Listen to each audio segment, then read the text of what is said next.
There's things that have to be ripped away. But if you have the courage, I promise you, in the morning, you're going to hear the song. You're going to hear the song of the Lord. You're going to hear how you're a part of a perfect design, and that it's not your call, it is the call. Yeah. It is the song to the bride. It is the song of songs. It's what we were made to do. It's actually what we were made to enjoy. And if anything happens outside of that plan, just like a monoculture, it is unnatural. And you have to behave in a way that you were never created to behave, to keep it alive. Hey everyone, Kaleb Hanshaw here, the Finding Home Podcast. Welcome back to a good conversation I had with my friend Raul Vasquez. This is part 2 of a 2-part series. Hope you enjoy it. Let's jump in.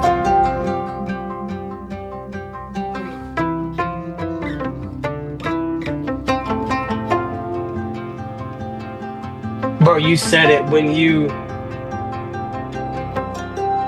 tying that to the system, or what we call religion. You have to operate in an unnatural way because this is something that I've been mulling over, and you can cut this out or you can keep this in. It doesn't bother me. But I feel like for too long we have supported narcissistic people and called it leadership, and we've masked codependency and call it discipleship. And what we have done is exactly what you're saying, is that we allow one leader or one crop to grow, and then all of a sudden the entire body or the entire community around it has to cater to that one crop, and then causes them to be pulled out of their natural state in which they were called and created to function and move and have their being in God.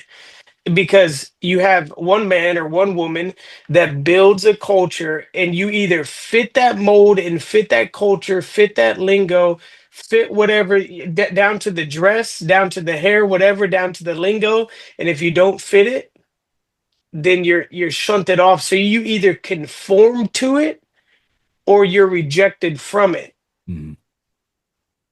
Yeah, and I paused because it looked like you wanted to say something. Whoever you submit to, you become pregnant with that culture. Yeah, no way around it. Yeah, and I think that is a beautiful thing that Yahweh gives us in order to have good community. But we have to be wise on who we, give that place to. Is there a way that we're not submitting to one person, but we're submitting to the community of people that God has put? 100%. I think I truly believe that that's the only real way, is because when you submit to one person, one leader, you're ultimately submitting to one way. Because I used to use this analogy. A lot, and I still think it rings true. Is the reason we have mirrors in our house and the reason we have mirrors in society is because we cannot see ourselves. And in life, we need to be able to see ourselves. And if you went through life without seeing yourself, you wouldn't know you're aging. You wouldn't know if there's a blemish. You wouldn't know if there's issues by looking at yourself. And oftentimes, friends and community become the mirrors in which reflect us back to ourselves. So we need authentic community around us that can show us the blemishes, show us the aging, show us the blind spots. We need that in order to grow, but oftentimes it's inverted. Oftentimes we look at leaders and we say they're the mirror for us. They're the mirror for us to look into in order for them to call out our blemishes, in order for us to then look like them. We use passages like, as follow me as I follow Christ, or imitate me as I imitate Christ, which again, those things aren't necessarily evil, but those things are always beneficial. You know what I'm saying? Because you take on and there's so much depth to this, because obviously when you mimic someone or you imitate them, it's because you honor them and you love them. Yeah. And that's fine and that's okay. But we also have to live in reality that says, I love you and I'll take what's great from you, but I also won't be blind. And that's a big thing. I won't be blind to those weak spots. Like, I need Caleb in my life. Mhm. I need Adam in my life. I need Doyle. I need, go down the list. I need those people that think different, that approach things differently, because one way isn't always going to work. Right. The scripture you talked about with Paul's, you follow me as I follow Christ. I was thinking about an older movie, and I can't remember the name of it, but the father was getting followed by the son, and the son said, "I want to follow you, Papa." He said, "Papa," and Mhm. the father in the movie said, "You can follow me, but I'm going home." And it made me think of that, because the weight of that statement wasn't put on his ability to lead. The weight was put on the place they were going. So Yeah, I'm that's so hearing good. Paul talk about, follow me as I follow Christ. I don't think the weight of that statement is, look how great I am as a leader. I'm just like, if you're going to follow me, I'm going after Jesus. Like, Jesus Yeah. is home. That is the home. And that is a hard thing to accept when ambition is present. That's the most painful part, is because you get your gratification from, the words that you give or the impact that you put on a person. Again, it's this false realization of who you are in Yahweh. Like what Big Brother said to you, like, I just want to be with you. Just be with me. Like, that doesn't speak to who you are as a preacher. That doesn't speak to who you are Mhm. as a sozo guy, as Mr. Yeah. Sozo. That No, not it Mister. speaks to relationship. It speaks to, vulnerability. Um, so I'll say that, and I want to kind of move along Mhm. to the next step for you, is that you were led to do a church plant in Sarasota. You were doing like a house church plant. And Mhm. there were some beautiful things that happened during that time. It's on the end of people saying that you missed your calling and you Mhm. missed your opportunity. It's like, why would you get the great value version, when you could have gone here and now you've started your own thing in Sarasota? Talk to us about that time of your life, and what were some of the things that you really learned? Because that was probably one of the most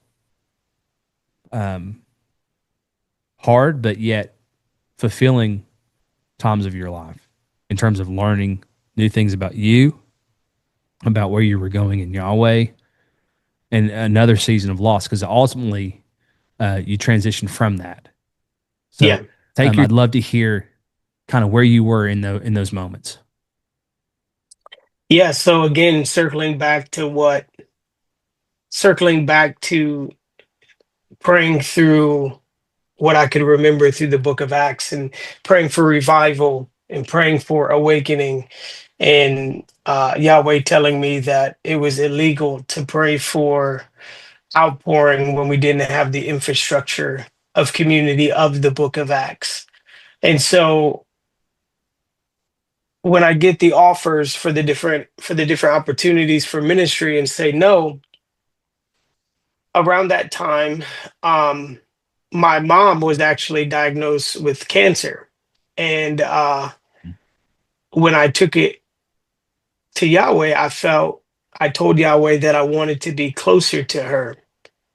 And I felt it's kind of like a Caleb smirk, like the cute little smirk of like, that's it. And the reason I felt that smirk from the Lord was because then he said, yes, come home. And it's exactly what you just said, is you can follow me, but I'm going home. And I didn't know what that looked like at the time.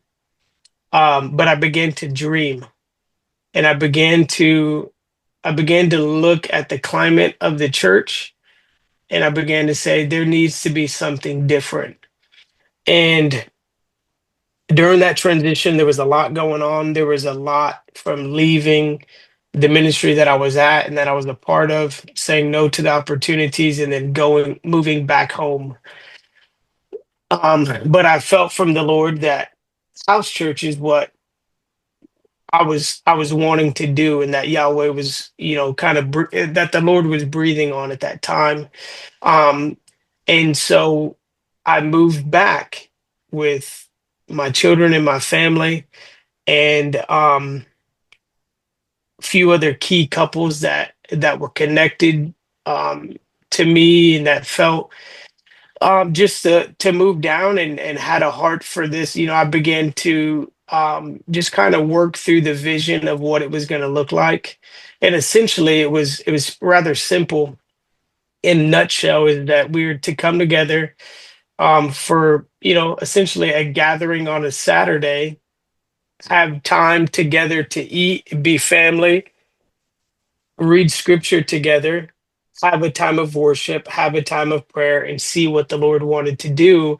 And from that place, throughout the week, we would be gathering, spending time together, doing life together in a real way, not just gather once or gather twice a week and then, throw your money in an offering plate, let's build a ministry. So we did that for a while, and it began to get traction, and leaders in my life began to tell me to look at keep the house to house expression, but also look at getting a building. um I was even approached by other leaders that I had looked up to, that set me in as like a regional voice, and just things began to really um start to fall into place, began to move into that way of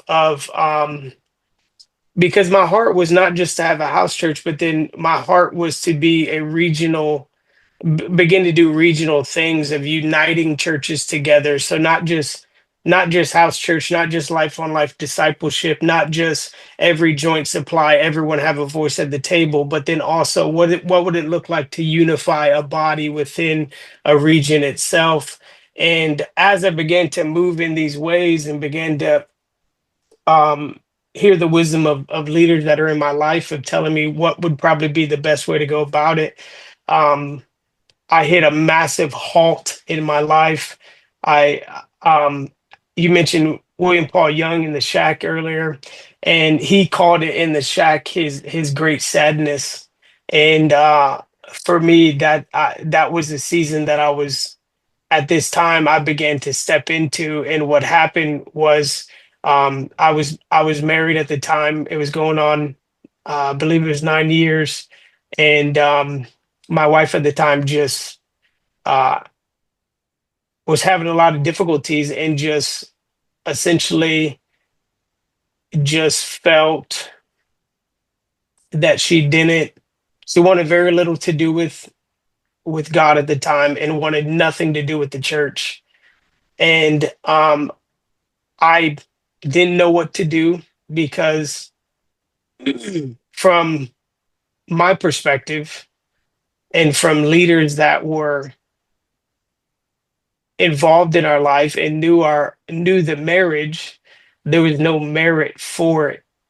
And so some leaders were telling me just simply let the community know and continue on, because this is a choice that she is making. And other leaders were telling me, otherwise. And so for me, I'm now in this crisis of I'm naturally a type of person that when something goes wrong, I don't look to other people as the fault. I look entirely at myself as I have royally screwed this up. And so it felt like, again, like what we're saying, it felt like everything began to go the way that the dreams and the prophecies called it to go. And then all of a sudden, this halt came. And for me, I had a choice to continue to do what I needed to do, what some felt that I should do, which is continue on, trudging forth in leadership, trudging forth in the opportunities I was given in the region. And again, I went back to the voice. I went back to sitting in silence. And I remember I'm a big patristic fathers guy. I love the early church fathers, the first through fifth century. And I remember sitting in my room at the time, and this quote from an early church father that said, "The wounded God puts his arm around us and invites us to trust in his wounds." And I all of a sudden I felt the embrace of Jesus that said, "Brother, make the decision that you feel and we will walk together." Mm-hmm. And that was the moment that I believed that I found true union. Yeah. And so I did what I felt was right, which was to disperse my community, to shut all things down, and for me to come home. And come home in the sense of what? Is for me, I realized that the most important thing in my heart was not ministry, was not platform and opportunity, but my greatest gift was to make sure my children were as catered to and sheltered in this in order to move forward with whatever came after it. So shut everything down. And then at this point, people are now seeing things publicly and making connections. And I'm getting messages from even family saying, "See, you should have taken that opportunity, or you should have stayed with that leader, because if you did, this would have never happened." Things like this, that well-meaning people saying things that often feel like curses. You're gonna say something? It is a curse. It's exactly what it is. People don't understand that they're coming in agreement with the accuser. Mhm. Say things like that. And I wanted to give context too, because some people may not know your story like I do. Yeah, This wasn't a lot of people don't know my story like you wasn't do. a fast season. Like, it didn't happen in a week. Like No. this process, and I got to watch you be silent for a long time. Yeah. And to go home and to sit and to read and to ask questions, even through confusion at times, even through trying to figure something out on, how am I going to be the dad that I need to be? What church can I attend? There was all these things that I got to see as an inner circle friend that people need to understand. Like, they hear you talking on this podcast and they hear, all the things that you're talking about and saying and all the revelation. And it's like, wow, this guy's really got his stuff together. And that was a hard, 2 years, almost 3 years. No, almost 3 years, man. What was interesting too is when and when I say well known in a city, I mean like I grew up here. Mhm. People know me, my family's here. And on top of that, I've done a lot of ministry here. I've been a part of lots of amazing things within the city, within the context of this region. So when you're going through things like that and you go to churches to visit, to try to get acclimated, and you know what? Let's just, I just need to find a soft place to land for me and my kids Mhm. to begin the healing process to move forward.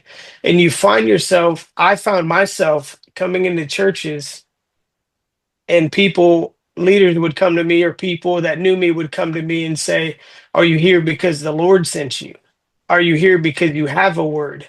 Hey, if you have something, get up and grab the microphone." So then now I have the temptation to ease my own pain of my soul by putting a band-aid on something that feels like it's bleeding out, by validating myself. Because here's the thing, Caleb, I know I can go into a room with what's on my voice and what's on my life, that even if it's not by the Spirit, I could manipulate a room for them to do what I want them to do, through, like you said, emotionalism, through volume, through revelation, or through wisdom. And I had the temptation to get up and to mask my pain with performance. Because what would And feel good, oh my, especially it when would, you're in the dark night of the soul, you're in those halting moments where, especially when it's like the third time, it's like this is like the third or fourth time where I feel like I'm finally gonna get into, my destiny as yeah, son of God, and then all of a sudden another halt happens. Like, what in the world? Like, what's the favor of God? What does that yeah. look like? Because I haven't Yeah, found. and you look at so many people, and you do your best not to compare to people, and you're like, but Lord, I know what some of these guys and gals do behind closed doors, and their lives are just like they're rolling, Mhm. and I'm doing my best to be faithful to what I know to do, and my family and my kids, and all of a sudden life is just felt like everything fell out from under me. All of a sudden, there's not just betrayal in family and in covenant, but then there's betrayal in friendships. There's confusion amongst family. There's pain. There's laceration.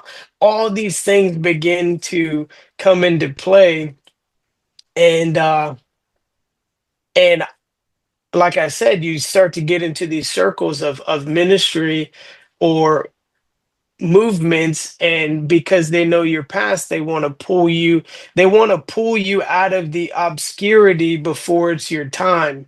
And what I learned is that maturity is oftentimes never seen, because maturity is typically only developed in obscurity. Mhm. And we see this even in the life of Jesus. He has the glorious entrance of birth, and the wise men come, and these gifts are given.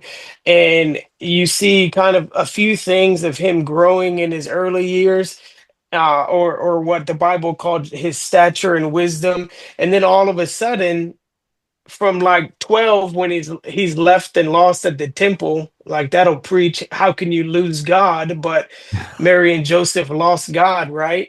And so from there all the way until his ministry started, it's just hiddenness, it's obscurity.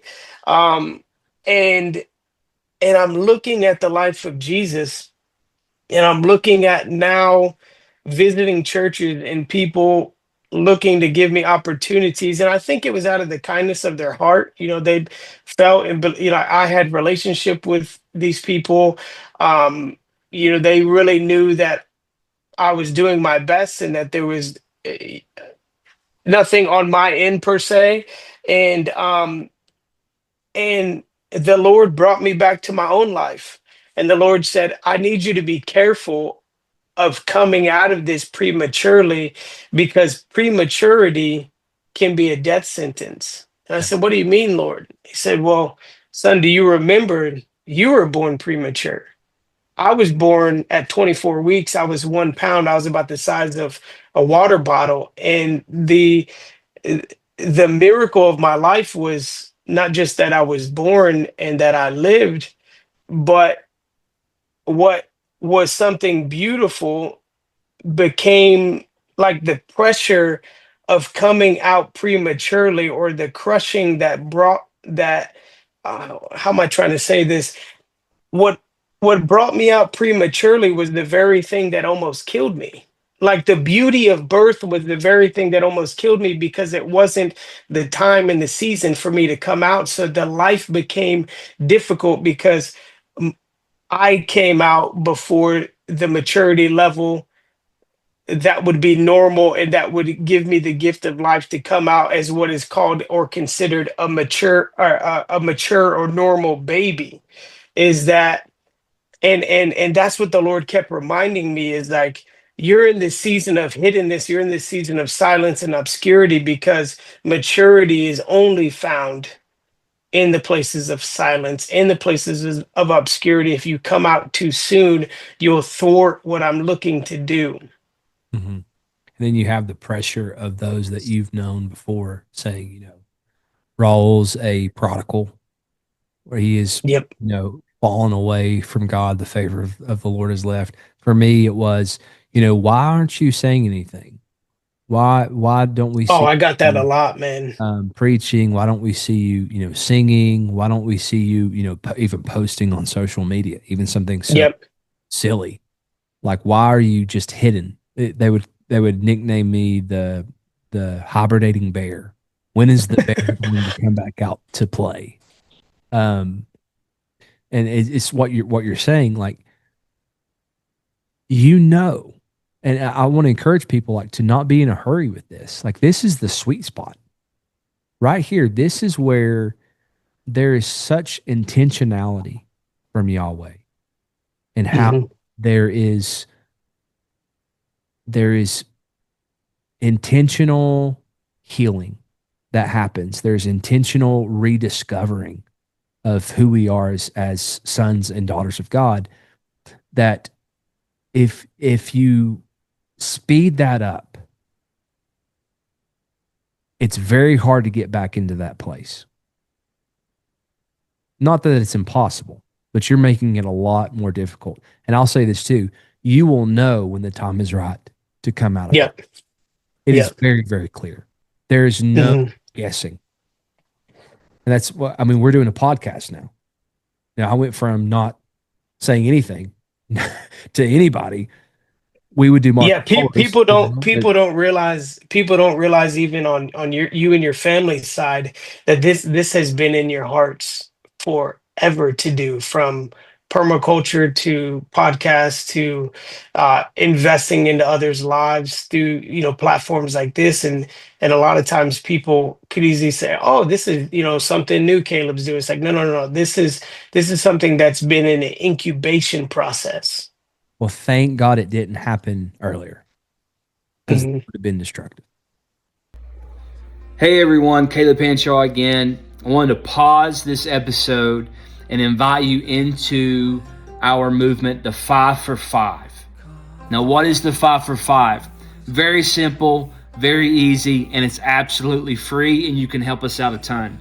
For the next 5 minutes, I want you to take 5 people and send this episode to them. If you have people on your heart that will be affected and relate by this episode, please send it to them. Again, push pause, take 5 minutes, send it to 5 people. This is the 5 for 5. I'm Kaleb Henshaw with the Wild Country, and we thank you so much for the support. There would have been some issues because I was not ready to do something like this. I thought I was. I thought that I laid down enough sacrifice to be able to earn this. And just like going back to what we used to talk about, you don't earn this. This is given. This is understanding that you have a ring on your finger. You're in the family. And the ability to not, because I believe if I would have started this earlier, it would have been really abusive, and I would have been, should I say this out loud? Accusatory. Yeah, and you wouldn't be authentic to yourself. Mm-mm. You would be, as Ravenhill used to say, you would just be another echo and not a voice. Because the point is to, I'm thinking of, because we're talking, the whole point of this is finding home, is for people to find their way back to Papa's house. Yeah. And to find other people that are there, to have something that's real and that's tangible, and to walk in that union that we were destined to walk in. I think there's a couple things that I want to talk about, and then there's a lot that we won't, because we're going to get together in person in Florida and go over a lot of these things that we want to talk about. But maybe there's 2 more points that I want to go over and kind of land the plane. For so many things that we saw that ended up being the wrong way, or if it was through ministry, if it was personal things that we had to walk through, there was a lot of things that we were exposed to that were right on the other side. Mhm. And one of those is the beauty of this relationship between Father, Son, and Spirit that we get to dive into.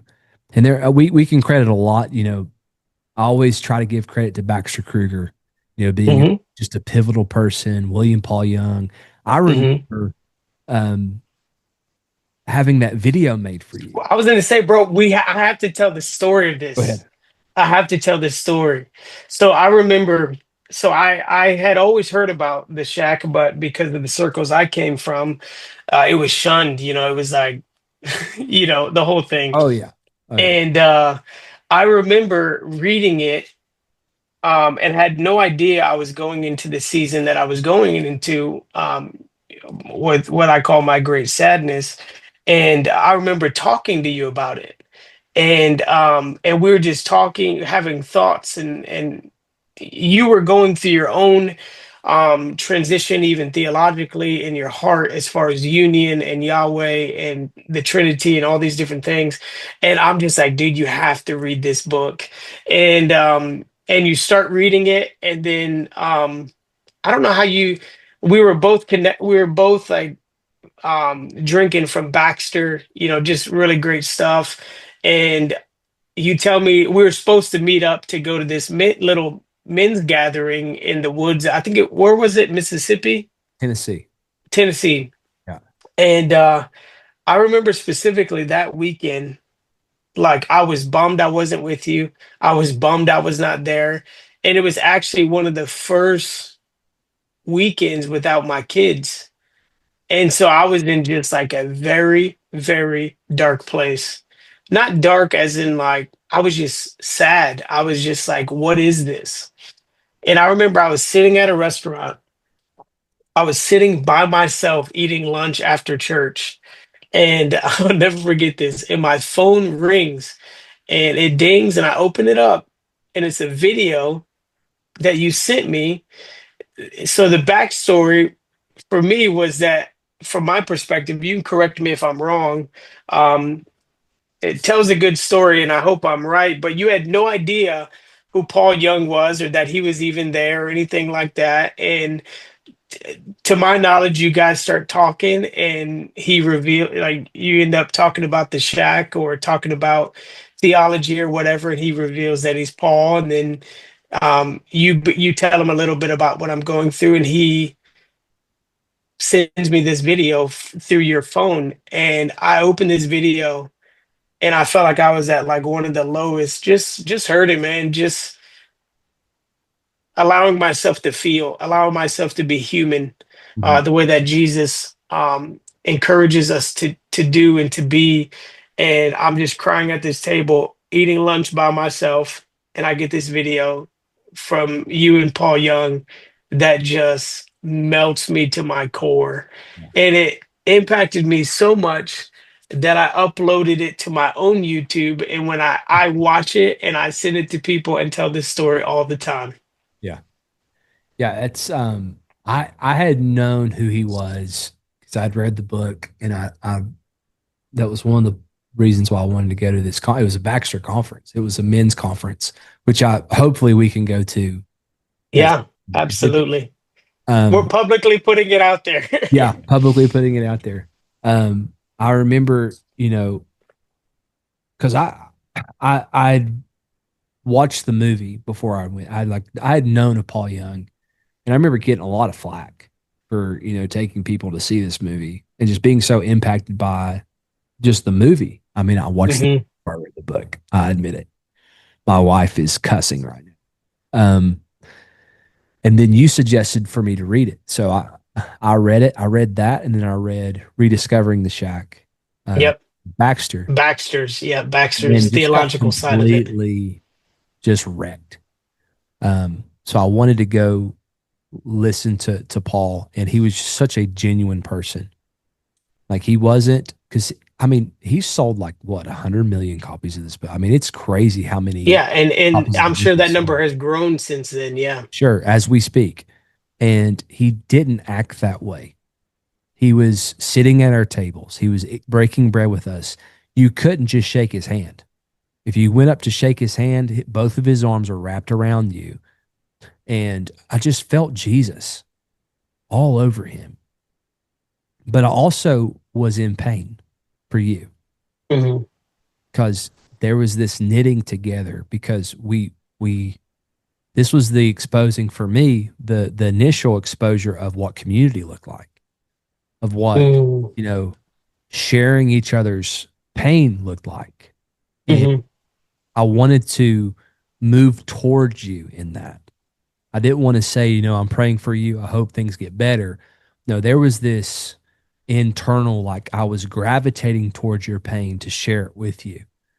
And I remember him being there. I'm thinking, I have to ask him to do a video. And I didn't even have to ask him. We're just talking about you. Like, one of my brothers is really hurting right now, and I'm hurting with him. And he makes that video and he sends it to you. And man, it really taught me what brotherhood looked like in community and feeling, that pain, even though we were hours away from one another, kind of walking through that together. I think there's a couple things I want to, end this with. One of the things is, we've talked about all the hard stuff, all the pain. I want to talk about I want to land on some good stuff. The beauty of union. And I know that you probably have some things that you want to share or talk about or ask, and that's cool too. But what does it look like now? I mean, it's so vastly different than how we operated when we were in ministry and a part of that machine. What does life look like now in terms of union and joy and peace, and knowing that, and I don't want to speak for you, if we never, quote unquote, lead a church again, nor would we want to do that in the same sense of what it was before, but you get what I'm saying. There isn't this need for status or need for influence. What does that feel like?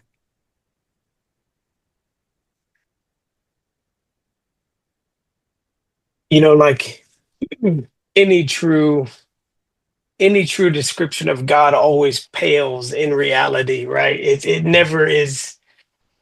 It's like trying to describe the way you love your children, or you love your wife, or like it can never fully grasp it, right? But for me, the reason why the Trinity, the revelation of union and Trinity was so significant to me is because I realized that so much of what we teach concerning things like prayer, things like healing, across the board, is the Trinity becomes segmented. Even, we talk about it, we mentioned inner healing. One of the big questions that you're taught to ask a lot in inner healing is, who do you feel closest to? Which, point blank, number one, I understand what they're saying, but what that does is that begins to separate the Trinity. And this can go into so many different things, even what you mentioned in one of the first podcasts, where you mentioned that God did not kill Jesus, we did, right? And that's a whole nother. That one landed really well. Really well, I know. And what's unique is you begin to look at verses like in 2 Corinthians 5, where Paul says that on the cross, where, like, he's describing where the Father was, that he was in Christ reconciling the world unto himself.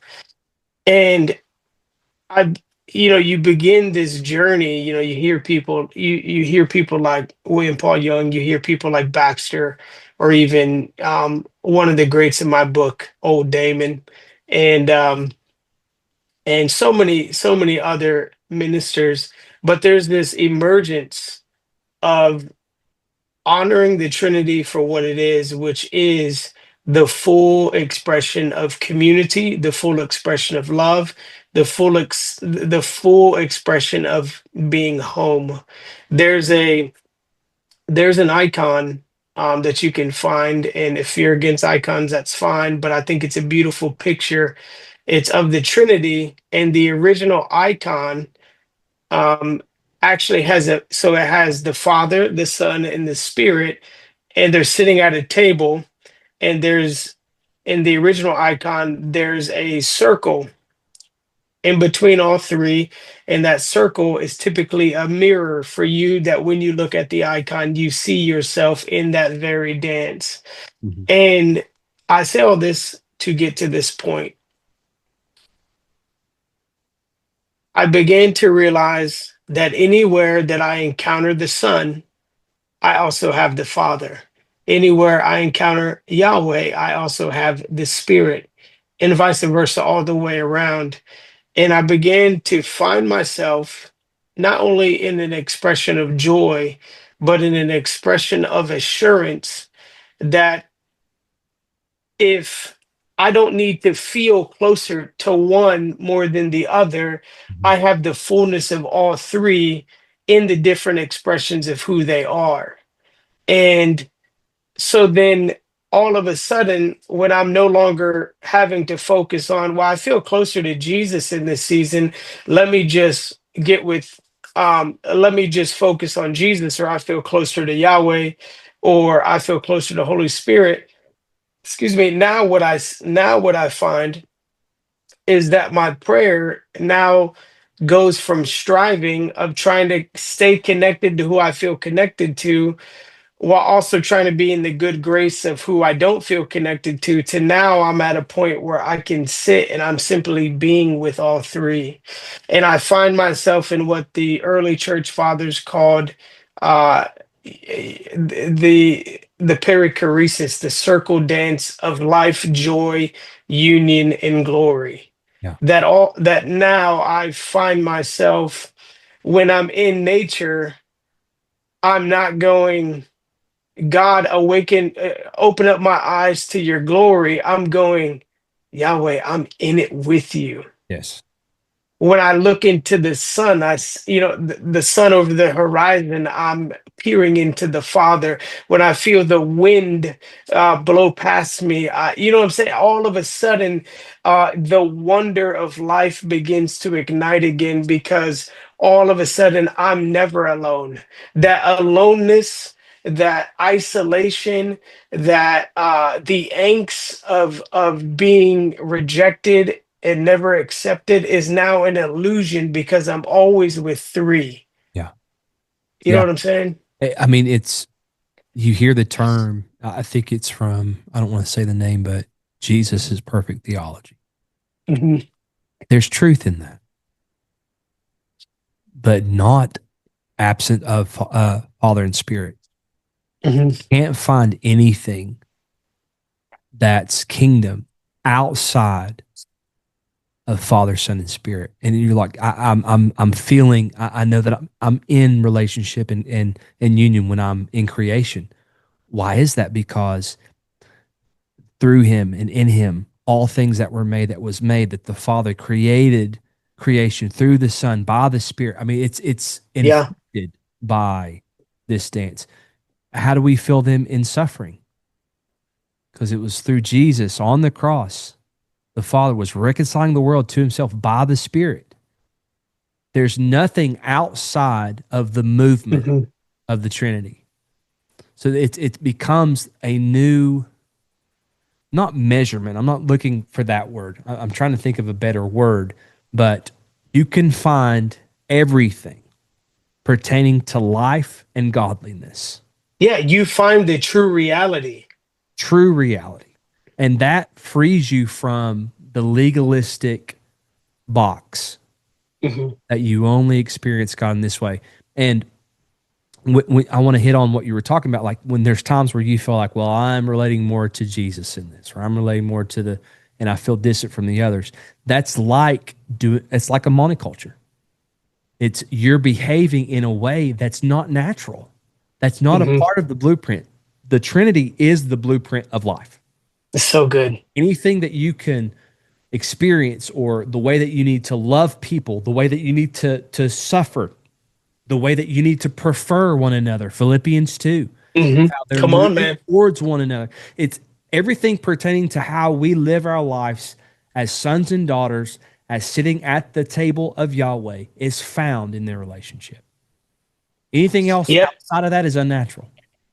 Dude, 100%. Like you mentioned the Father being in the Son reconciling the world unto himself. You touched on that. And even people that are listening, it's like if you believe that verse and you feel like you're in a season where nothing is going right and you're being crucified and you're facing your cross, the reality of that verse, it tells you that the Father and the Son and the Holy Spirit are with you in that crucifixion.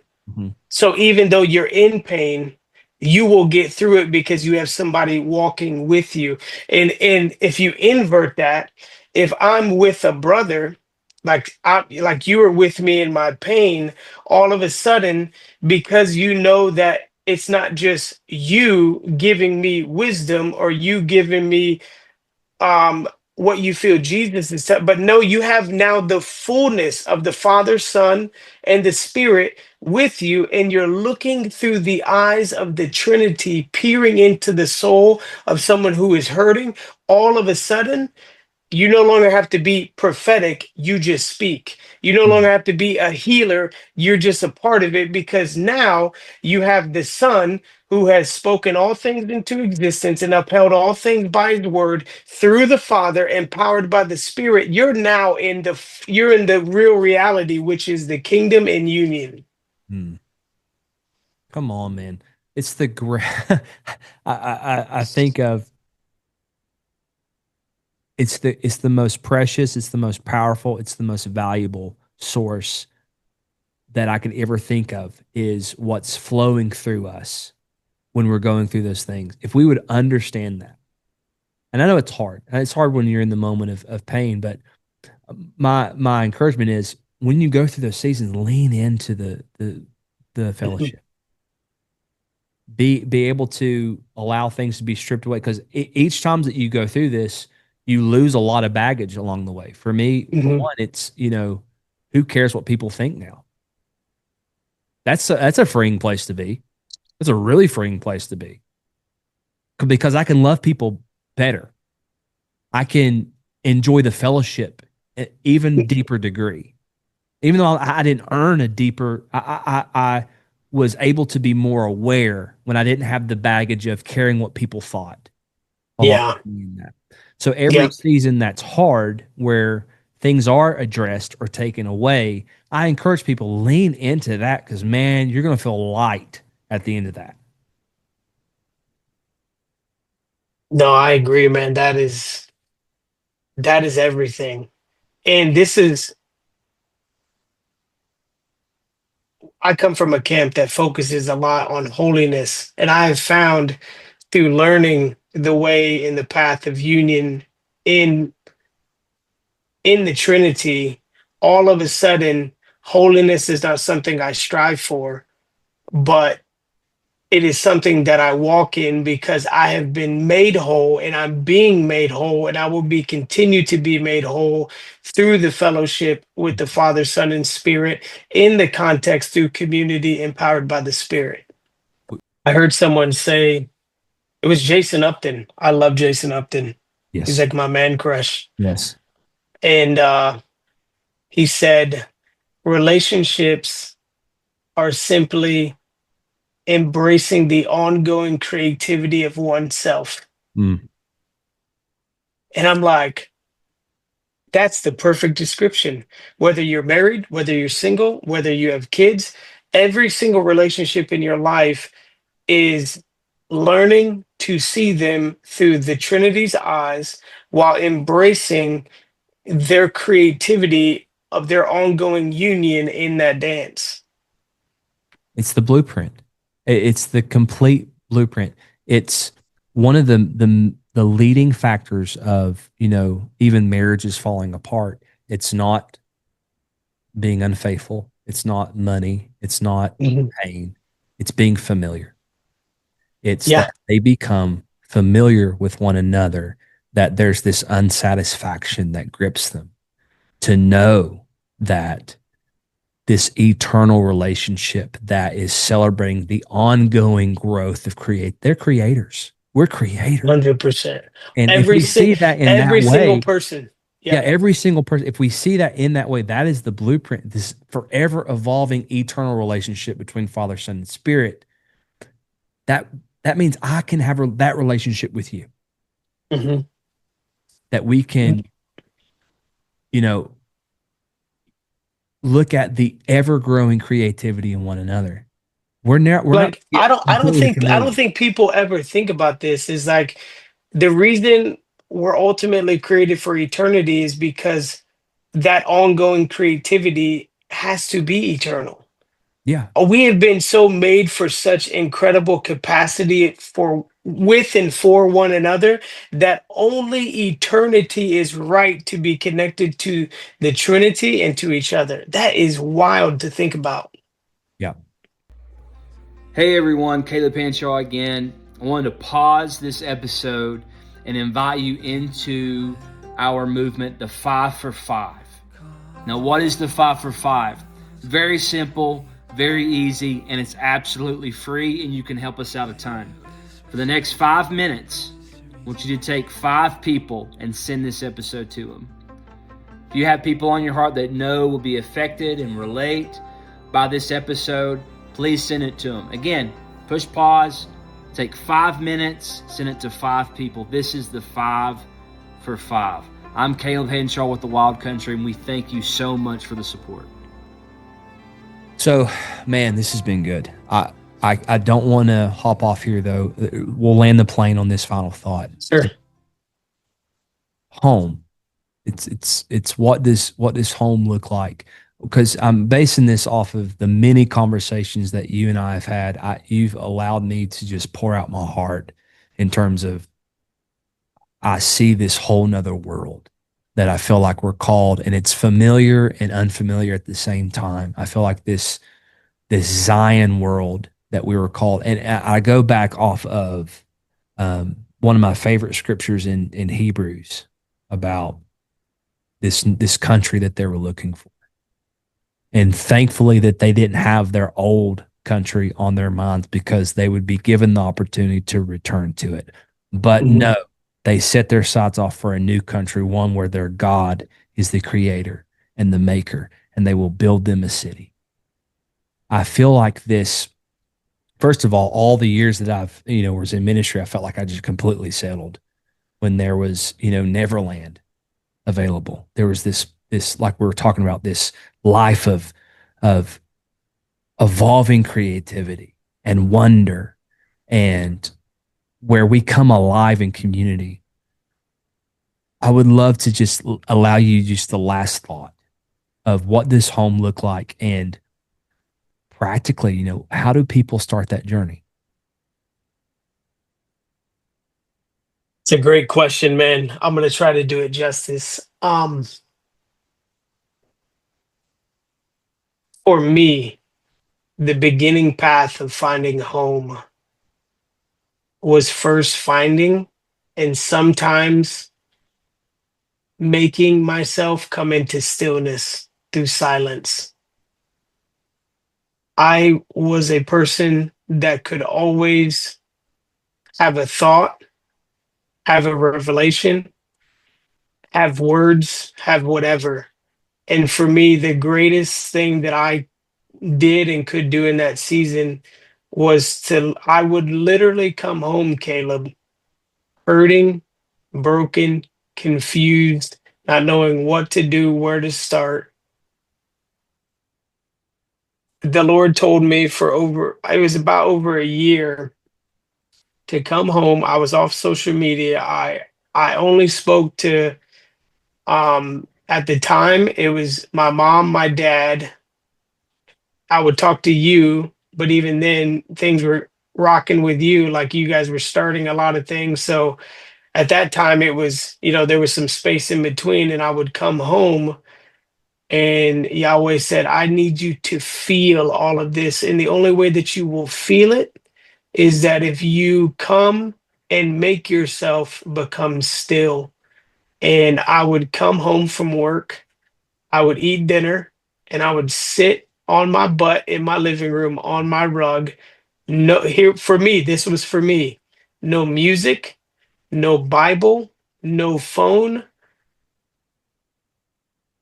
It began to be so difficult for me in the beginning because so many emotions came up that I would feel almost like a vibration through my body of the angst of because I couldn't bear the silence. I couldn't bear the emotions that came up because I was so used to covering it with ministry, covering it with, XYZ, that I begin to lay on my back.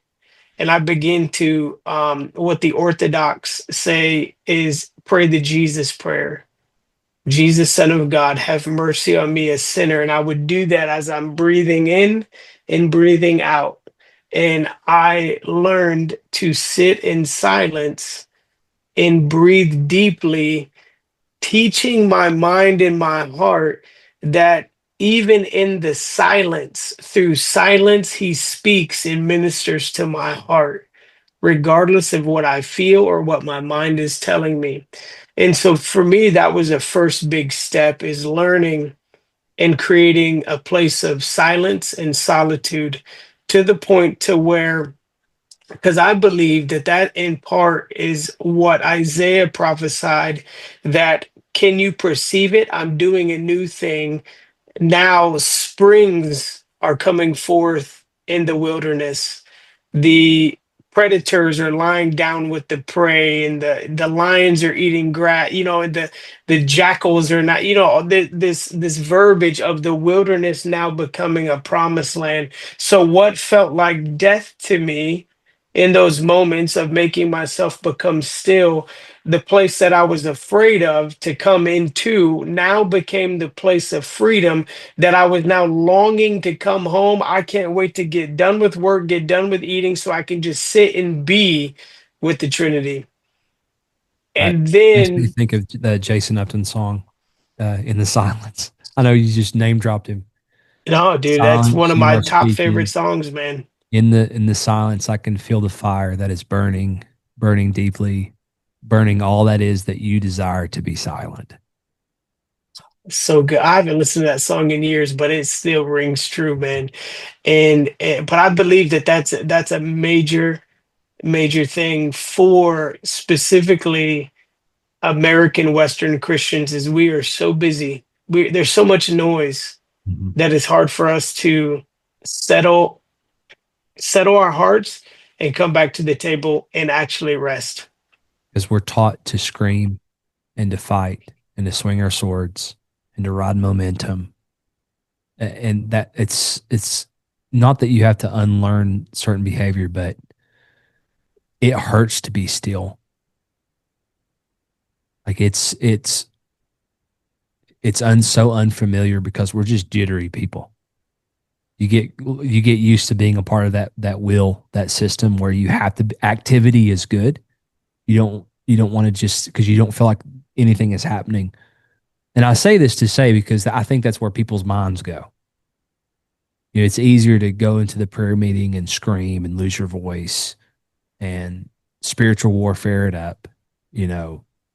And what you're saying is what led you to this place of finding home is sitting in stillness and silence.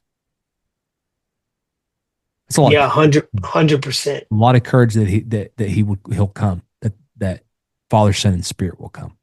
Well, this is what the fear was at first, because I'm feeling the angst, because I feel the jitters, because I feel that I need to do something. I'm feeling that way because he's not here. Mm. And then I realized, no, no, no, no. He's allowing these things to come up, and he's here with me in it. Yeah.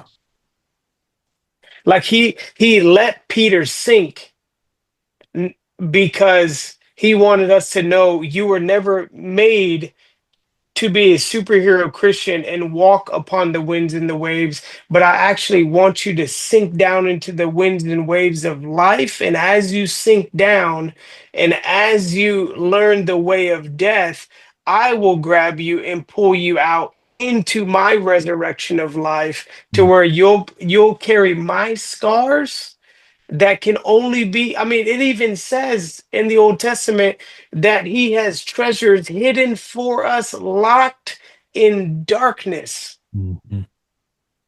And for me, that's what I found, is that I must sink into my life, into the things that Yahweh has for me. I must sink down into these emotions in order that I may emerge like Peter with Christ, identifying with his scars, to get back in the boat to invoke the praise of with community. Yeah, that's so good, man. I'd almost would end on that, but I wanted to do something practical for those that are going to listen. I think that we'll just quick shoot between each other. What were some things, some resources? Because I believe in resources. I believe even in content that was helpful for me. The first thing I can think of, of course, Baxter Kruger's books and teachings are great. There was a video series on YouTube from William Paul Young on the Shack. And I would encourage anyone listening. What my wife and I did, is we watched a video every night. I think we would space it out just how we felt, and we would deal with some of the things, some of the topics. I think there's 20 short videos. I would encourage someone that's, on this path to check that out. Do you have any that just come to mind? Like, man, this was a really good resource for me when I was walking through this. Yeah, no, I agree with you. Any video, if you go on YouTube and type in William Paul Young, I have burned through all of his videos. I have burned through all of Baxter's. Baxter's book, I know people mention this one a lot, Jesus and the Undoing of Adam. Mm-hmm. That one is phenomenal, but a book that really helped me specifically in that season, there's a book called Across All Worlds by Baxter that was phenomenal for me. Brenning Manning's books, any of his books, but specifically Abba's Child, was a massive resource. And I'm going to put these in the show notes and everything. Yep. About so people can. Yep. So Abba's Child by Brenning Manning. Also, too, his book, Ruthless Trust, is phenomenal as well.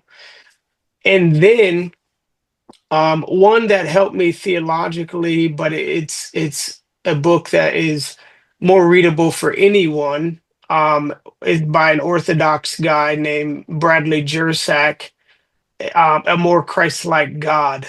Mm-hmm. That book was phenomenal. Is it a more Christ-like gospel or a more Christ-like God? More Christ-like God. Okay. He has another one that's a more Christ-like gospel, right? Yeah, there's a 3-part series. Okay.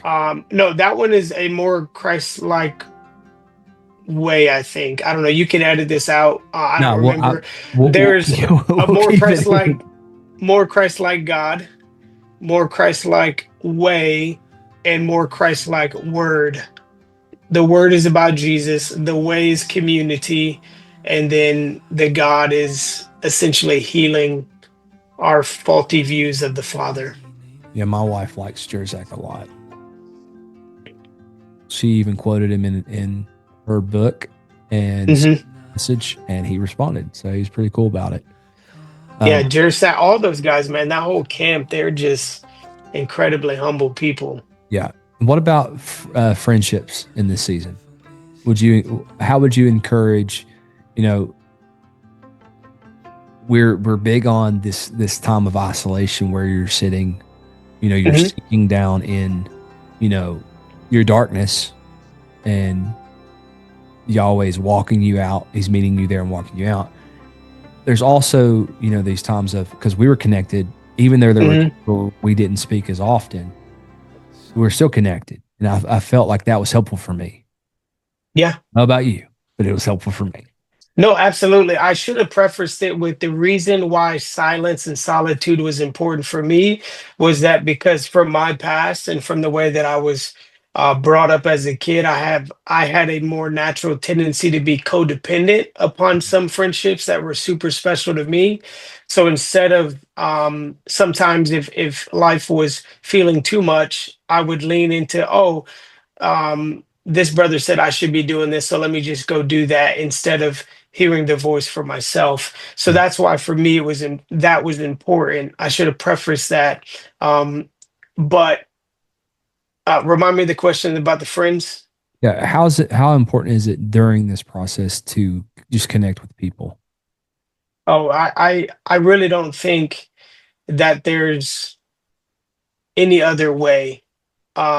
You need the community. You need people that know you, people that understand you, people that know your strengths, people that know your weaknesses, so that when you are spinning, like so many times with me, when I would be caught in those emotions, friends like you would help kind of regulate me to get me back on that path of, hey man, I hear you. I know you're hurting.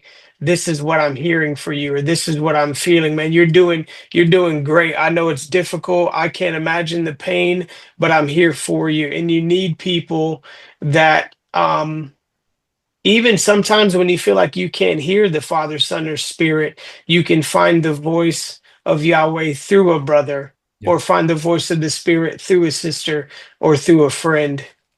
Yeah, I remember one specifically that you did for me. I was wrestling with living where I'm living now. I kept thinking like I didn't want to miss it, like I didn't want to miss, like you were saying, the opportunity that, Yahweh's putting in front of us to take it, and not the fear of missing out was present. And you said, and if I misquote you, I'm sorry, but he's like, I just feel like you always say pick one. He's like, just pick one. And I man, remember that. it hit me like a ton of bricks because it was so true. That the geographic location wasn't on the heart of Yahweh. There was still some things that we needed to walk through together. So I picked one, and it's worked out so far. Praise God. Yeah. Thank God. You got anything else you wanna share? Land the plane. Um, I would say ending thoughts. I would say this: you may have people that are listening. You may have experienced things in God, but when you make the sacrifice to walk in this place of union, to walk in this, as Jeremiah called it, the ancient paths, the way of peace, your mind will be blown on the other side of all of this. Um, you may be in a dark place. You may feel like you're in a storm, but as cliche as it sometimes sounds, is they don't last forever. There's people that have gone before you, that have walked through these seasons, and there's incredible resources for you not to be alone. There's people like me and Caleb and vast droves of people that have gone before all of us. And I would tell you this: if it wasn't for friends that have experienced some of these things even before me, I don't know where I would be. So get the resources, connect with the people, um, and find out really how good Yahweh, and I mean Yahweh as the Father, Son, and Spirit, really is.